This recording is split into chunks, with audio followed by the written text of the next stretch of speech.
Assalamualaikum warahmatullahi wabarakatuh. Kami dari kelompok 3 Data Raya Pemrograman akan mempresentasikan tentang penggunaan dan pemanfaatan data raya. Next. Kelompok kami terdiri dari Rahman, Bibi Bayana Permadi, Ahmad Zaki Munfid, Arif Mulyadi Raharja, Ahmad Rizky Maulana, lalu Huda Anggara, dan Muhammad Farhan Ramadan, lalu ada Muhammad Syahrasi Putra. Next.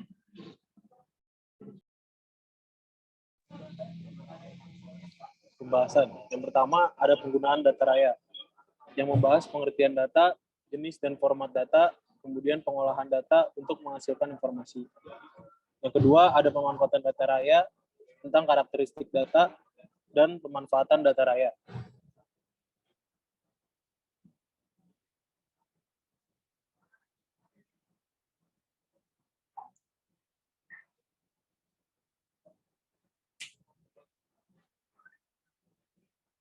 Pengertian data.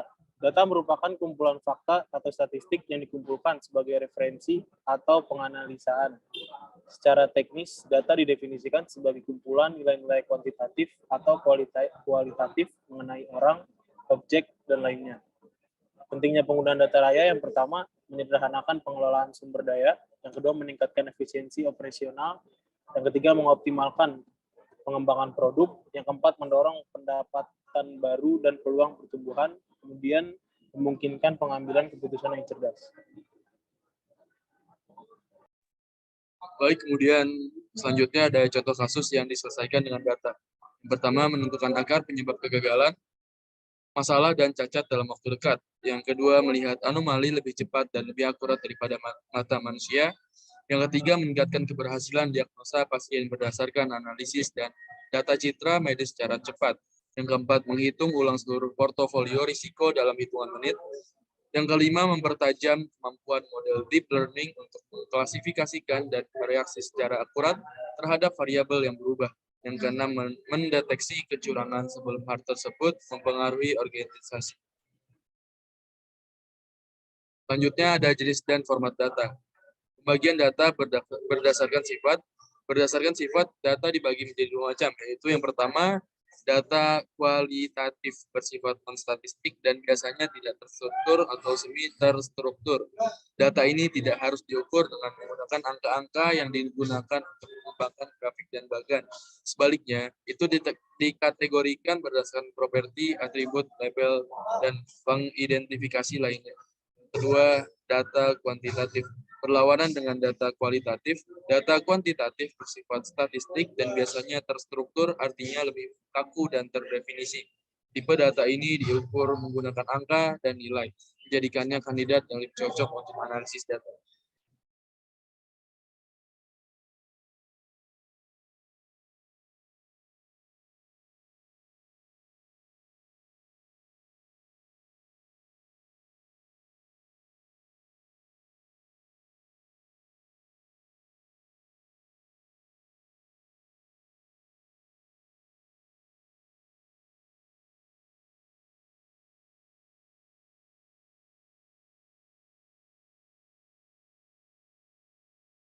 Oke, di sini kita ada yang nomor yang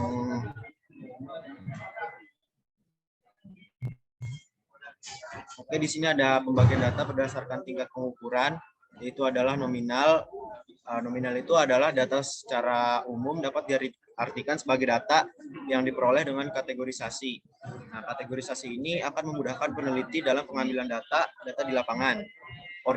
Data ordinal adalah data yang diambil dengan cara mengkategorisasikan berdasarkan tingkat, hubungan, dan ranking. Misalkan itu data status sosial, ekonomi pada suatu daerah, atau data tentang ranking siswa di sebuah sekolah. Skala ordinal itu memiliki kemiripan dengan skala nominal. Hanya saja pada skala ordinal, kategorisasi yang digunakan memiliki urutan sesuai tingkatannya. Interval. Data interval itu adalah data yang diperoleh dengan pengukuran.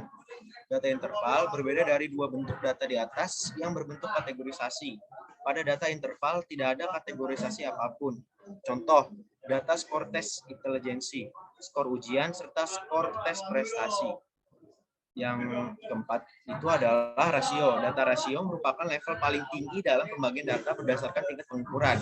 Data ini memiliki nilai 0 yang disebut sebagai nilai 0 mutlak, yang bermakna bahwa nilai 0 benar-benar bermakna ketiadaan.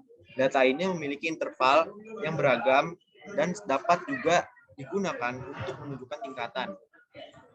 Di sini ada pengolahan data untuk menghasilkan informasi. Nah, ada beragam cara untuk mengolah dan menganalisis data untuk kemudian mengubahnya menjadi informasi yang memiliki makna serta substansi. Disinilah perusahaan sangat bergantung pada hasil akhir dari data dan informasi yang diolah oleh software development yang baik untuk bisa bertahan dan berkembang. Informasi yang diperoleh dari pengolahan data merupakan hasil pengolahan baik dengan sistem maupun manual maupun komputerisasi.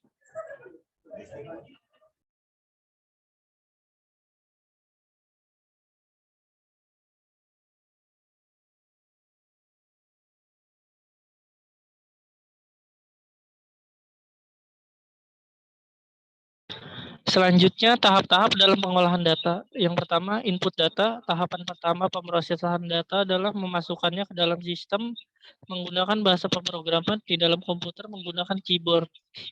Yang kedua, ada perekaman data. Fase kedua yaitu rekam data atau recording atau capturing yang melibatkan pencatatan data dalam beberapa bentuk sebelum diolah. Yang ketiga, ada manipulasi data. Selanjutnya, perusahaan bisa melakukan manipulasi data melalui sistem yang digunakan. Proses ini dibagi menjadi beberapa tahapan, yaitu melakukan pengelompokan atau klasifikasi, penghitungan atau kalkulasi. Yang ketiga ada pengurutan atau sorting. Yang keempat ada penggabungan data atau merging. Yang kelima ada meringkas data atau summarizing. Yang keenam ada menyimpan data atau storing. Dan yang ketujuh adalah penggunaan kembali atau retrieving. Yang keempat yaitu hasil pengolahan data. Setelah melalui proses-proses di atas, output atau hasil pengolahan data akun ditampilkan di layar monitor atau mesin pencetak sebagai sebuah informasi. Yang kelima, pendistribusian.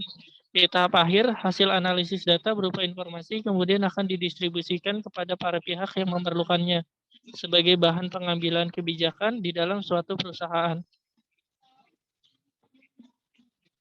Next. Pentingnya hasil pengolahan data dan informasi. Yang pertama, menerapkan arah kebijakan. Fungsi data dan informasi dalam lini ini berlaku bagi manajer tingkat atas dan termasuk di dalamnya adalah membuat rencana dan tujuan jangka panjang perusahaan, merumuskan strategi, serta menyusun standar operasional prosedur.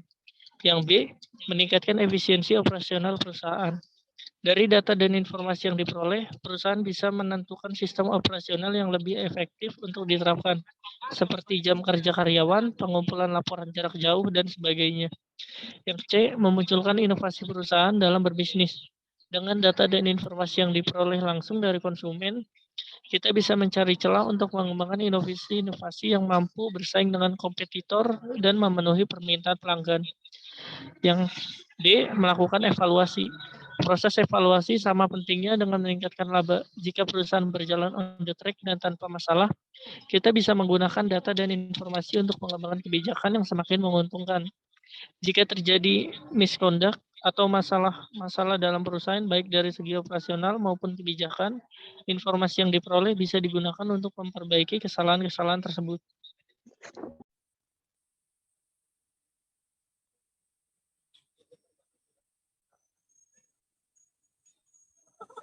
Selanjutnya ada pemanfaatan data raya. 1. Karakteristik data raya. Suatu data baru dikatakan sebagai big data jika setidaknya memiliki 3 karakteristik, yaitu 1. Volume, di mana kuantitas atau banyaknya data harus sangat besar. Yang kedua ada velocity, di mana kecepatan dalam menghasilkan data harus sangat tinggi. Yang ketiga ada variety, di mana jenis-jenis atau bentuk-bentuk data bermacam-macam atau sangat bervariasi. Ada juga yang menambahkan 2 karakteristik lain sehingga semuanya dikenal menjadi 5V.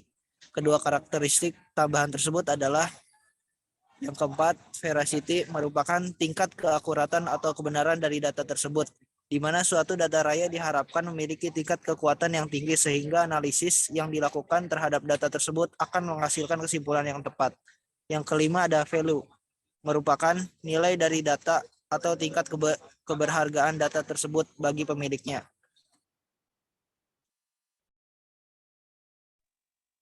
Yang kedua ada manfaat dan big data dalam bisnis. Satu, pengembangan produk menjadi lebih mudah. Artinya, big data dapat membantu Anda mengembangkan produk lebih baik sesuai dengan kebutuhan konsumen. Yang kedua, peluang inovasi bisnis lebih terbuka. Jadi dengan big data, kita dapat mengenali tren minat konsumen, bisa dari jenis produk atau berdasarkan banyaknya transaksi suatu produk. Yang ketiga, dapat merancang UX yang lebih user-friendly. Artinya interaksi konsumen melalui aplikasi, web app, ataupun website menjadi penentu tingkat penjualan produk. Big data dapat membantu dengan menyimpan riwayat belanja konsumen. Kemudian, menganalisa data tersebut untuk membuat interaksi pada website lebih menyenangkan. Yang terakhir itu ada resiko manipulasi data dapat dihindari. Jadi big data juga memiliki andil dalam hal keamanan.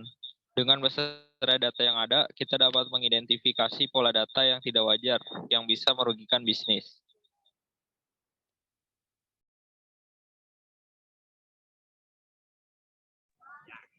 Lalu ada kesimpulan.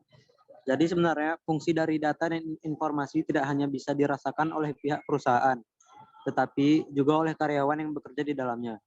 Karyawan bisa melihat arah kebijakan perusahaan dan menyesuaikan kinerja yang baik sehingga bisa memperoleh kesempatan untuk berperan lebih aktif lagi dalam perusahaan. Baik data maupun informasi memiliki kaitan yang sangat erat satu sama lain. Tanpa data, informasi tidak bisa tercipta dan tanpa informasi, data menjadi tidak berguna. Oleh karena itu, Anda memerlukan sistem informasi yang memadai untuk mengolah data sesuai dengan kebutuhan. Selain itu, pemanfaatan sistem teknologi informasi didukung dengan faktor seperti website development, beserta perangkat teknologi lainnya.